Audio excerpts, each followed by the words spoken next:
Social media ने पूरे विश्व को एक गांव की तरह परिभाषित किया है। ग्लोबलाइजेशन की वजह से हम सबको दुनिया के किसी भी कोने में बनने वाली चीज हमारे घर तक डिलीवर हो सकती है। मनोरंजन के लिए कंटेंट हर जगह उपलब्ध है, लेकिन हर किसी की जिंदगी का हिस्सा बन चुकी ये सुविधा अब रूस के लोगों को नहीं मिल पाएंगी। ऐसा क्यों होगा, ये भी आपको बताते हैं। रूस और यूक्रेन के बीच युद्ध बढ़ता ही जा रहा है। गुरुवार को जंग के 10वें दिन रूस ने यूक्रेन के शहरों पर हमले तेज कर दिए। एक और जहां रूस हर हाल में जंग जीतने के लिए कुछ भी कर गुजरने को तैयार है, तो वहीं दूसरी ओर इस हमले के बाद से रूस पर दुनिया भर के देशों ने जिस तरह से आर्थिक स्ट्राइक की है, उससे रूस का बुरा हाल हो गया है।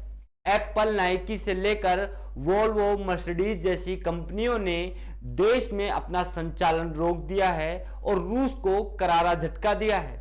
अब इस कड़ी में आइकिया का नाम भी शामिल हो चुका है। गौरतलब है कि आइकिया ने गुरुवार को रूस में अपना संचालन बंद करने का ऐलान किया है।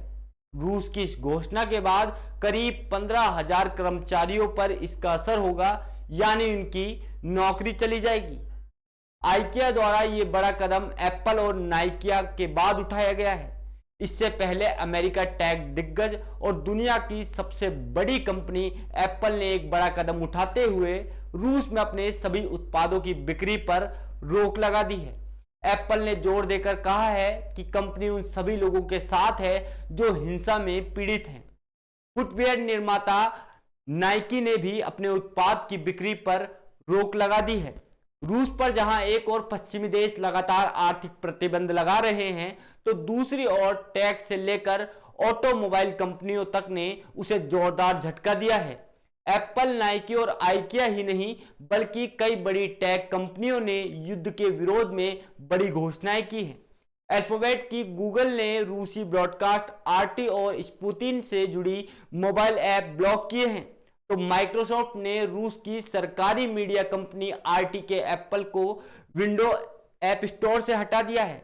नोकिया ने भी यूक्रेन पर हमले के खिलाफ रूस में अपनी सप्लाई को प्रतिबंध कर दिया है।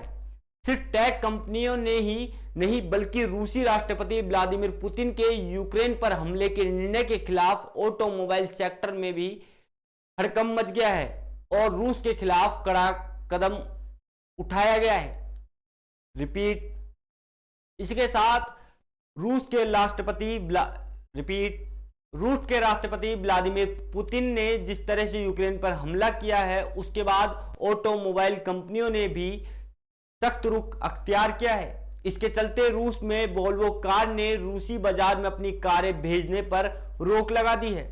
जगुआर लैंड रोवर ने भी यही कदम उठाया है। मर्सिडीज ने एक कदम आगे आते हुए रूसी ट्रक निर्माता के अपनी साझेदारी को समाप्त कर दिया है। इसके अलावा फोर्स मोटर ने रूस में अपना सारा कामकाज अगली सूचना तक बंद करने का ऐलान किया है। इन कंपनियों के अलावा ऑटो क्षेत्र की दिग्गज BMW, Aston Martin, general Motors समेत कई कंपनियों ने ऐसे ही कदम उठाए हैं। बुधवार को यूरोपियन यूनियन ने रूस के 7 बैंकों को स्विफ्ट से बाहर का रास्ता दिखा दिया है।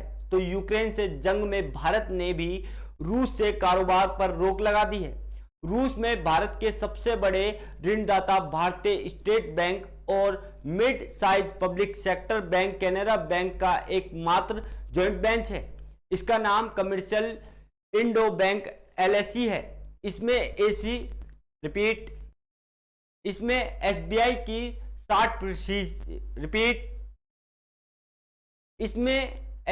की 60%, जबकि कैनरा बैंक की 40% हिस्सेदारी है। SBI ने साफ कर दिया है कि अंतर्राष्ट्रीय प्रतिबंधों के दायरे में आई रूसी इकाइयों के साथ वह किसी भी तरह का ट्रांजैक्शन नहीं करेगा। इसके साथ ही अंतर्राष्ट्रीय बैंक HSBC ने कहा है कि वह रूसी बैंकों के साथ अपना कारोबार का जो रिश्ता है उसको खत्म करता है। वहीं रेटिंग एजेंसी फिच और मूडीज ने आर्थिक प्रतिबंधों की मार झेल रहे रूस के लिए ही सॉवरेन रेटिंग को घटा दिया है। इसके साथ ही मूडीज ने भी रूस की रेटिंग को यह कहते हुए कम कर दिया है कि युद्ध से उपजे हालात रूसी अर्थव्यवस्था को कमजोर कर रहे हैं।